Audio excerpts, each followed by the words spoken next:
तो आप लोग आगे करने वाले क्लास 9 क्वाड्रिलेटरल का 8.1 का थर्ड क्वेश्चन फटाफट क्वेश्चन लिख लेते हैं। Diagonal AC of parallelogram ABCD bisect angle A so that हमारे को एक डायगोनल दिया हुआ ये वाला, तो इसमें बताया गिवन है हमारा एंगल ए को बाइसेक्ट करना, मतलब बराबर भागों में काटना है। तो मैंने क्या किया, मैंने एंगल ए के जगह मैंने लिख दिया एंगल 1 एंगल 2 एंगल 3 एंगल 4। इससे हमारा इजी होता है। कैसे करोगे कोई से रखने काटेगा या देर के हम चलते हैं सॉल्यूशन की तरफ। मैंने क्वेश्चन आपको बता दिया ये it is bisect angle C also ABCD rhombus, हमारे को रोमस प्रूफ करना है एबीसीडी को, ठीक है। रोमस एक तरह का शेप है, बहुत अच्छा पड़ेगा, वो हमें प्रूफ करना है। और हमें बाइसेक्ट आल्सो सीधी बताया ना, एसी जो लाइन है बाइसेक्ट कर रही है एंगल ए को, उसमें बताना है कि क्या एंगल सी को बाइसेक्ट कर रही है बराबर भागों में काट रही है, तो हमें प्रूफ करना है। तब सॉल्यूशन क्वेश्चन नंबर 3 का क्वेश्चन देखो, गिवन हमारा गिवन क्या है, एबीसीडी इज अ पैरेललोग्राम, ठीक है, हमें गिवन है। और हमारा क्या गिवन है, angle A equal angle B, angle 1 plus angle 1 equal angle 2।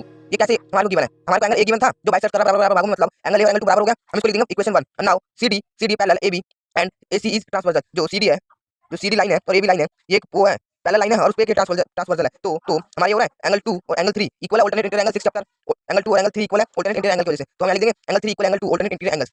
तो फिर आगे लिखेंगे, इसको लिखेंगे इक्वेशन नंबर 2, लिखेंगे also AD parallel BC, AD parallel BC, ये पैरेलल लाइन है, उसके ऊपर एक ट्रांसवर्सल है AC, यहाँ पे भी सेम ट्रांसवर्सल है। तो ट्रांसवर्सल तो हम इसको लिख सकते हैं ये एंगल A और angle 4 alternate interior angle, angle A angle 1 और एंगल 4 अल्टरनेट इंटीरियर एंगल। तो हम लिख देंगे angle 1 equal angle 4 alternate interior angle. Third equation alternate interior angle, alternate interior angles.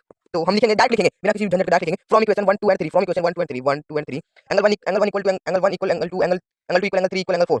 हम ऐसे लिख देंगे डायरेक्ट, क्योंकि हमारे चारों कोण बराबर हो गए, चारों एंगल बराबर हो गए एक दूसरे के। तो हम लिख देंगे एंगल 3 इक्वल एंगल 4। हमारे को एंगल सी तो बताना था कि बराबर भागों बांट रहा है, हमने यहाँ पे नाम दे दिया एंगल 3 एंगल 4, तो क्या बराबर भागों काट रहा है एंगल 3 एंगल 4। हां एसी बराबर एंगल सी बराबर भागों में बाइसेक्ट हो रहा है, उसे कहते हैं। तो हमारा प्रूफ हो गया, हम लिखेंगे so AC bisect angle C has proof. तो हमारा ये प्रूफ हो गया। दूसरा पार्ट क्या कहता है हमारा को दूसरा पार्ट में क्या करना है, वो हमारे को दूसरा पार्ट में करना है एबीसी इज अ रोम्बस, हमारे को रोम्बस प्रूफ करना है, एबीसीडी इज अ रोम्बस, हमारे को रोम्बस प्रूफ करना है। तो कैसे करेंगे, नाउ एंगल 1 इक्वल एंगल 3, हमारे को पता है एंगल 1 और एंगल 3 एक दूसरे के इक्वल है। कैसे, यहाँ पे सब एक दूसरे के इक्वल है, तो यहाँ पे एंगल 1 और एंगल 3 एक दूसरे के इक्वल है, बराबर है। तो हम यहाँ पे लिखेंगे एंगल 1 इक्वल एंगल 3, ये दोनों इक्वल ले लिया, हम ट्रायंगल लेंगे इन ट्रायंगल एडीसी में हमने वाला ट्रायंगल लिया, और रोम्बस में चारों साइड इक्वल होती है, ऑल साइड आर इक्वल, ठीक है। तो हम लिखेंगे AD इक्वल CD। कैसे हुआ, सिक्स जो आइसोसेलेस ट्रायंगल होता है जिसके दो एंगल इधर इक्वल होते हैं, तो उसका अपोजिट साइड भी इक्वल होती है, तो हम लिखेंगे opposite side of equal angle.